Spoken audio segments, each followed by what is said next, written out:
solusi tentang permasalahan yang sedang kita hadapi di SDN kita ini, di mana anak-anak kita masih kurang dalam membaca, menulis, dan berhitung, baik itu di kelas rendah maupun di kelas tinggi. Nah, di sini untuk menemukan sebuah solusi dari permasalahan kita ini, kita perlu membuat beberapa pertanyaan dengan tahapan bagja, di mana yang pada saat ini, kesempatan kali ini, yang kita bahas adalah tahapan B dan A, di mana yang D itu kita membuat sebuah pertanyaan utama untuk menemukan solusi dalam menghadapi permasalahan yang kita hadapi. Nah, kemudian di bagian A itu ambil pembelajaran, di mana dalam ambil pembelajaran ini kita membuat pertanyaan lanjutan dari pertanyaan utama yang akan kita sepakati nanti. Baik, sekarang untuk mempersingkat waktu kita mulai dengan yang tahapan B, yaitu bagaimana kita membuat pertanyaan utamanya. Silakan Bapak Ibu, teman-teman semua yang ingin mengeluarkan ide dan pendapatnya, yang ingin membuat pertanyaan, saya silakan. Baik, setelah saya ambil bagian ini, saya ucapkan terima kasih atas kesempatannya. Menurut saya kita harus membuat pertanyaan yang sesuai dengan permasalahannya. Jadi yang dapat saya sampaikan ini, pertama, bagaimana cara kita agar dapat meningkatkan kemampuan siswa dalam menulis, membaca, dan berhitung. Itu salah satu acuan untuk permasalahan cara hitung tadi. Itu ide dari saya. Silakan disampaikan Pak Andre. Oke, baik, saya menambahkan lanjut dari pertanyaan ini. Jadi menurut saya selain pertanyaan bagaimana, ada pertanyaan lain, upaya apa saja yang bisa kita lakukan untuk meningkatkan kemampuan belajar, menulis, dan berhitung anak. Yang menambahkan silakan. Baik, di sini tadi sudah ada 2 pertanyaan yang nanti di mana kita akan mengambil salah satu dari pertanyaan yang telah dilontarkan oleh teman-teman yang akan kita sepakati sebagai pertanyaan utama agar kita dapat menemukan solusi dari permasalahan yang sedang kita hadapi. Nah, pertanyaan yang pertama ini yang dilontarkan oleh Pak Sugeng tadi, yaitu bagaimana cara kita agar dapat meningkatkan kemampuan siswa dalam membaca, menulis, dan berhitung. Nah, yang kedua itu dari Bu Atin, itu tentang upaya apa yang bisa kita lakukan untuk meningkatkan kemampuan siswa dalam membaca, menulis, dan berhitung. Nah, menurut teman-teman di sini, kira-kira dari 2 pertanyaan ini mana yang lebih cocok kita gunakan sebagai pertanyaan utamanya? Kalau Bapak Ibu mungkin saya dulu ya. 2 pertanyaan yang bagus dari Pak Sugeng juga Bu Acin. Kalau menurut saya yang bisa kita jadikan sebagai soal atau pertanyaan utama itu mungkin yang diucapkan atau dilontarkan oleh Pak Sugeng, yang diajukan oleh Pak Sugeng. Sedangkan untuk pertanyaan yang diajukan oleh Bu Acin, mungkin itu bisa kita jadikan pertanyaan kelanjutan dari pertanyaan yang telah Pak Sugeng ajukan. Mungkin ada yang lain? Baik, kalau memang pas berarti kita sepakat pertanyaan utama kita dalam mengatasi suatu permasalahan yang sedang kita hadapi, yaitu tentang calistung anak baik di kelas tinggi maupun di kelas rendah, itu bagaimana cara agar dapat meningkatkan kemampuan siswa dalam membaca, menulis, dan berhitung. Baik, kalau kita sudah setuju semua, berarti kita lanjutkan ke bagian yang A, yaitu ambil pelajaran. Nah, dalam ambil pelajaran ini kita membuat pertanyaan lanjutan. Itu artinya pertanyaan lanjutan yang mendukung dari pertanyaan utama tadi, di mana pertanyaan utama telah mengarahkan kita agar kita dapat menemukan solusi dari permasalahan yang sedang kita hadapi. Dan mungkin ada teman-teman yang ingin mengeluarkan pendapat. Silakan.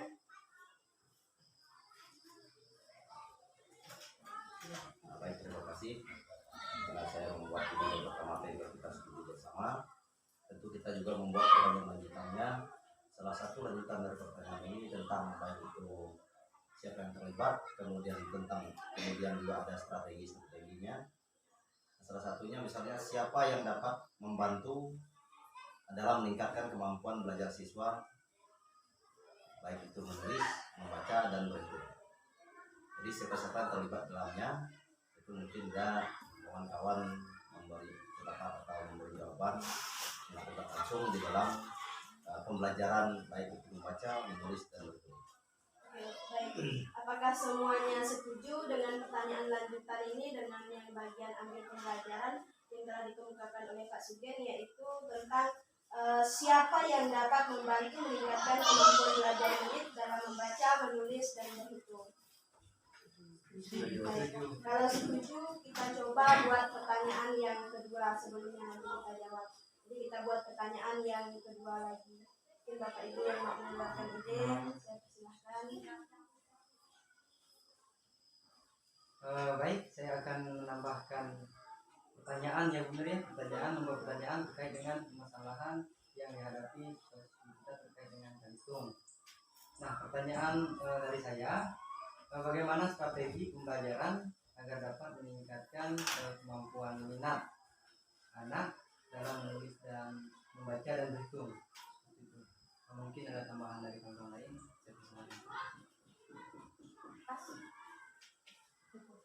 Oke, berarti kita cukup dengan dua pertanyaan. Yang pertama tadi yang sudah saya bacakan yang dilontarkan oleh Pak Sugen. Kemudian yang kedua kita sepakati juga dari pertanyaan yang disampaikan oleh Pak Edi, yaitu bagaimana strategi atau yang seperti Bu Acin tadi katakan di pertanyaan yang pertama tadi, strategi atau upaya. Berarti yang pertanyaan yang Bu Acin tadi sama dengan Pak Edi tadi ya. Nah, bagaimana strategi atau upaya pembelajaran agar dapat meningkatkan kemampuan belajar murid dalam membaca, menulis, dan berhitung. Berarti kita sepakat dengan dua pertanyaan ini. Mungkin ada pertanyaan tambahan yang bisa nanti kita gunakan? Pas saja lah, pas. Baik. Kalau pas berarti sekarang kita mencoba untuk menggali, mencoba untuk mencari jawaban dari pertanyaan-pertanyaan yang telah kita lontarkan bersama, yang telah kita sepakati bersama, yaitu ada dua pertanyaan. Dan sekarang kita akan mencoba menjawab pertanyaan yang pertama. Pertanyaan yang pertama tadi itu siapa yang dapat membantu meningkatkan kemampuan belajar murid dalam membaca, menulis, dan berhitung? Nah, menurut Bapak Ibu kira-kira siapa yang dapat membantu? Menurut saya yang paling pertama dan utama itu minat anak itu sendiri, kemudian guru bisa saja terlibat di situ komite sebagai mitra kerjanya sekolah. Tim yang lain-lain bisa ditambahkan oleh kawan-kawan. Yang berikutnya ya, bisa terlepas juga peranan orang tua dan juga mendukung dalam membantu anak-anak untuk meningkatkan minatnya dalam kemampuan meningkatkan membaca, menulis, berhitung, karena tidak cukup niat diri sendiri, lalu mungkin bantu dari pihak komite sekolah, guru, karena memang waktu-waktunya kan terbatas. Jadi orang tua di rumah juga terus berperanan mendukung dalam hal tersebut. Mungkin itu tambahan dari saya. Mungkin silakan kamu mungkin melanjutkan yang telah disampaikan oleh Pak Sugeng dan Pak Ali tadi. Jadi selain diri sendiri, guru, kemudian orang tua, juga mungkin bisa kita libatkan teman sebaya, membantu dalam belajar itu. Kemudian juga bisa kita mendatangkan ahli dalam bidang membaca, ahli yang memang membidangi dalam membaca, menulis, dan berhitung.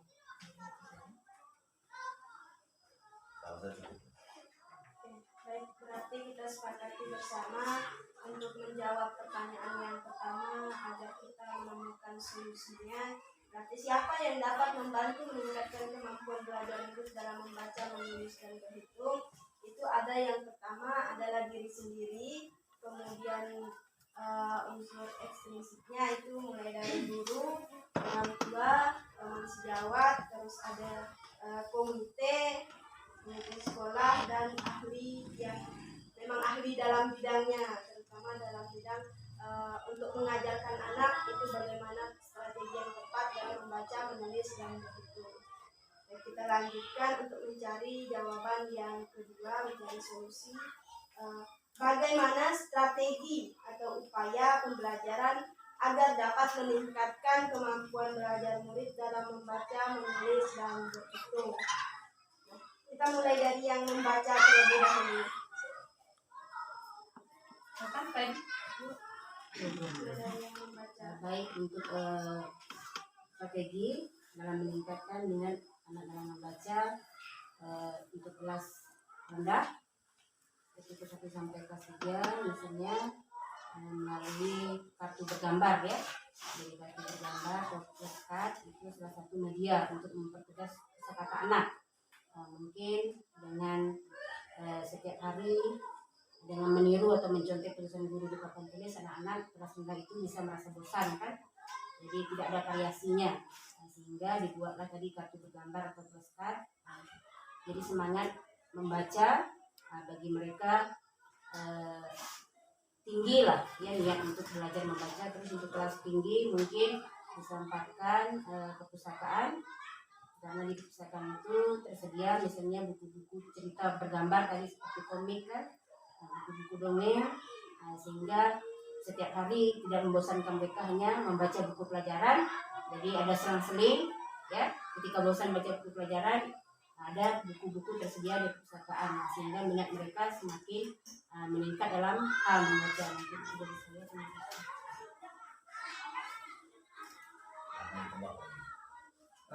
kalau menurut saya strategi yang tepat untuk meningkatkan kemampuan anak dalam membaca, yang pertama kita harus menyediakan modul baca seperti itu. Yang kedua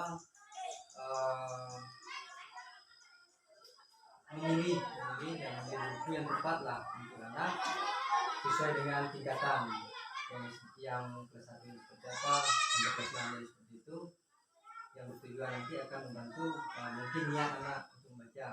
Nah itu yang membaca. Lalu yang dari segi menulis, yang pertama kita memang harus menumbuhkan niat anak dalam menulis, baik itu menulis puisi, pantun dan lain sebagainya. Nah itu menurut saya. Mungkin ada tambahan yang kamu. Setelah Bapak Ibu menambahkan untuk hal membaca ya, terutama untuk kelas bawah, bisa kita buat challenge setiap pulang sekolah. Kita mungkin bisa buat 1 kalimat, 2 kata atau 1 kata. Nah itu kita bagi per kelompok, kita bisa bedakan akhirnya yang kemampuannya yang bisa membaca 1 kata kita kelompokkan sendiri, yang bisa 2 kata sendiri, kemudian yang 1 kalimat dengan beberapa kata itu kita kelompokkan sendiri, kita tulis atau kita print lah, kita bikin seperti arisan, kemudian kita kocok, anak-anak mengambil. Kalau dia berhasil bisa pulang duluan, dan kalau misal kita punya rezeki lebih, kita kasih mereka reward sederhana seperti permen atau kue lah. Mungkin itu bisa memotivasi mereka, besok harus lebih bisa dari hari ini. Jadi pulang ke rumah mereka akan berusaha lagi. Dan satu, saya biasanya pesan ke anak itu, apapun yang didapat, misalnya di jalan dapat potongan koran, dibukalah potongan koran, mungkin ada gambar, di situ ada tulisan, berupaya atau berusaha untuk mengeja apa yang tertulis di situ. Bapak Ibu bisa menambahkan lagi? Ya. Baik, saya menambahkan sedikit ya, hampir sama mungkin dengan yang strategi yang dilakukan oleh Sukiana juga. Kebiasaan anak-anak kan suka jajan, semua anak. Nah, di dalam jajanan itu kalau dia berbentuk bungkusan pasti ada tulisan. Nah, bisa juga kita minta anak, kalau buku kan terlalu apa ya, kalau lihat tulisan di buku, apalagi kalau tidak ada gambarnya, mungkin buat sakit mata, bosan, kurang menarik bagi anak. ya kurang menarik bagi anak. Nah, bisa juga nanti kita terapkan kalau anak-anak pagi-pagi jajan gitu kan, bungkusannya jangan dibuang gitu ya. Jadi disimpan dulu. Nanti pas misalnya kita terapkan waktu 15 menit sebelum belajar itu kita membaca. Boleh anak-anak disuruh membaca itu, mungkin bisa dapat meningkatkan kemampuannya atau niatnya gitu kan. Dan sekarang kita akan lanjutkan dengan menulis. Bagaimana strategi kita agar dapat meningkatkan kemampuan anak dalam menulis.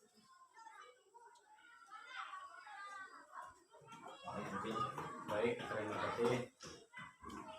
Untuk meningkatkan menulis baik bagi anak, tentu ada upaya-upaya yang harus kita tingkatkan dan lakukan secara terus-menerus. Yang pertama-tama tentu kita selaku guru sebagai pemberi contoh, itu menulis contoh, cara menulis yang baik itu penempatan kata, huruf kapital dan sebagainya, kemudian koma, tanda baca yang baik dan cara membaca yang benar. Itu yang pertama. Tentu itu saja tidak cukup, harus kita lanjutkan dengan berupa lomba.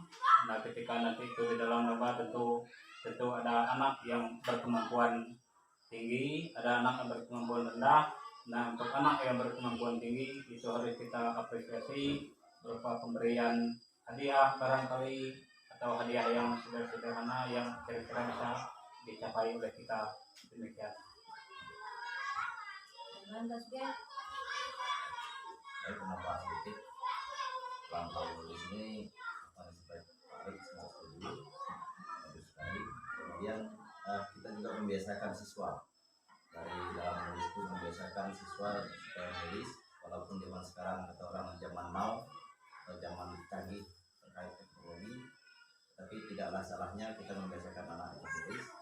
Ya, tulisannya jelek atau bagus itu tetap kita motivasi atau kita beri nilai.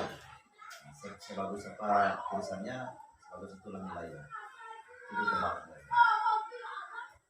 Menambahkan yang disampaikan Pak Sugen, saya pernah menonton YouTube ya, tapi mungkin kita belum sampai ke situ. Memotivasi anak untuk menulis lebih baik lagi, itu ada yang seperti stempel. Jadi kata-kata di stempel itu kayaknya apa? Kamu bagus sekali, kamu hebat, kamu pintar. Nah, itu ada stempel-stempelnya, tapi mungkin kita belum bisa mengikuti itu, tapi itu bolehlah kita tiru. Mungkin ada yang lain? Mungkin selain itu, selain memberikan peringatan ya, seperti hadiah, kemudian tulisan, mungkin kita bisa memberikan stiker berupa senyuman atau tanda tangan kita sebagai bentuk apresiasi atau penghargaan kita terhadap anak yang memang mempunyai minat menulis ya, menulis tulisannya yang kurang bagus dengan bagus.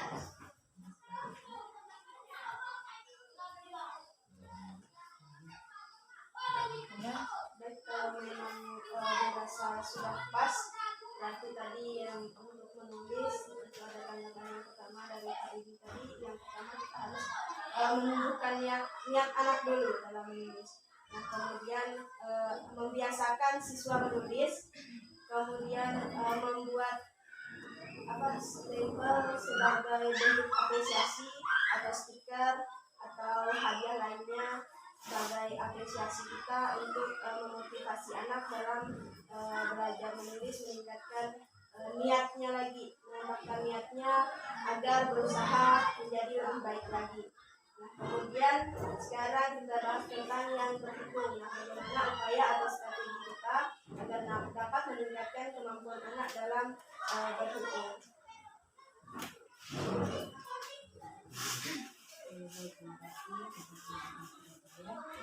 Jadi menurut saya strategi yang bisa digunakan untuk meningkatkan minat anak itu misalnya untuk kelas 2 sampai kelas 3 itu ya, apalagi untuk kelas 1 kan ya, kalau itu mengenal angka kan, angka ya, boleh juga misalnya kalau memang mereka belum sama sekali mengenal angka begitu masuk ya, seperti kartu bergambar juga kan, jadi angkanya kita buat warna-warni. Lalu untuk pengenalan pertama, setelah itu kita bisa membuat suasana menjadi ceria kan, nyaman, senang anak-anak, yaitu dibawa bernyanyi ketika berhitung. Mungkin itu untuk kelas 1 mungkin tambahan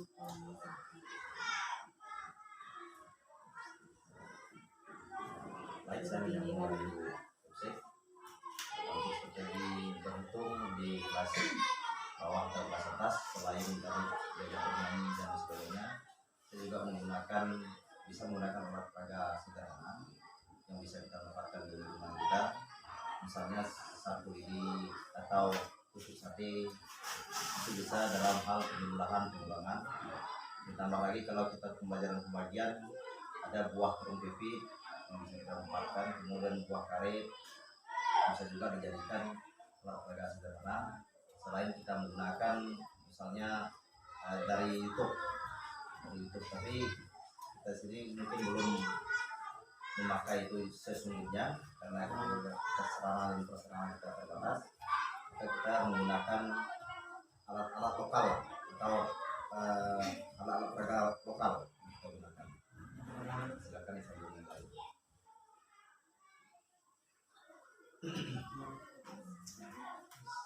Mungkin selain alat peraga bisa kasih reward juga, contohnya seperti yang pernah dilakukan Pak Sugeng di kelas 3, nilai 100 dapat uang. Walaupun sebenarnya jangan kita lihat nominalnya, tetapi lihat bagaimana guru itu menghargai hasil jerih payah muridnya. Karena kebetulan yang dapat reward itu depan dia itu anak saya, dia bangganya luar biasa. Jadi dipamerkannya ke semua orang, ke keluarganya yang pasti mendapat. Nah besoknya lagi dia pengen lagi tuh harus dapat 100 nah gitu memotivasi kawannya juga yang saya tidak tahu pengen seperti Habibie, pengen seperti Habibie. Bisa itu aja. Baik, kalau memang dirasa pas tadi untuk meningkatkan kemampuan upaya yang kita lakukan adalah yang pertama tadi mengenal angka dengan mungkin dibuatkan gambar yang berisikan angka untuk sejarah kemudian nyanyian untuk hitungan, dan biasanya ada tuh di YouTube lagu-lagu itu bisa kita gunakan agar meningkatkan semangat dan belajar siswa kan. Kemudian bisa juga kita gunakan alat peraga sederhana karena memang kalau tidak menggunakan alat peraga kadang memang susah untuk dimengerti oleh anak, bukan hanya soal hitungan kan, ya. Kalau memang kita kurang menggunakan alat peraga itu saya rasa tidak hanya pembelajaran matematika tapi pelajaran lain juga saya rasa juga seperti itu kan. Kalau kurang bahan pendukung itu akan susah dimengerti. Nah, kemudian benar juga kata Bu Supriana tidak harus sering, tapi sekali-sekali bolehlah kita berikan reward. Entah bentuknya seperti apa, entah berupa uang, entah berupa permen atau makanan dan lain sebagainya, itu bisa juga. Tapi jangan keseringan, nanti berharap anaknya. Itu sangat baik sekali, luar biasa sekali pendapat dari teman-teman. Mulai dari tadi bagaimana strategi kita dalam meningkatkan kemampuan anak membaca, menulis, dan berhitung, itu sangat luar biasa sekali. Dan mudah-mudahan apa yang telah kita kolaborasikan bersama, kita sepakati bersama hari ini, nanti kita terapkan bersama-sama untuk kedepannya agar permasalahan yang kita hadapi sekarang tidak terjadi lagi di masa yang akan datang. Mudah-mudahan ini bisa kita terapkan bersama mulai dari kelas 1 sampai kelas 6 dan semoga kita tetap bisa untuk bekerja sama dengan baik, dan harapannya kolaborasi ini tidak berhenti sampai di sini saja, tetapi akan terus berkelanjutan ke depannya. Tidak hanya membahas tentang permasalahan yang kita hadapi sekarang, tentunya nanti kita akan mempunyai niat bagaimana ketika kita memajukan pendidikan terutama di SD kita ini. Itu bisa kita lanjutkan di pertemuan atau kolaborasi yang akan datang. Nah, saya rasa untuk kolaborasi kali ini kita cukupkan sampai di sini. Dan mudah-mudahan nanti setelah menerapkan ini tidak ada lagi kendala yang kita hadapi, permasalahannya yang sama dengan permasalahan ini. Itu harapan kita bersama, saya rasa. Kurang lebihnya saya minta maaf karena telah menyita waktu teman-teman semua, karena ini waktunya sudah siang. Jadi kita cukupkan sampai di sini. Selamat siang. Selamat siang.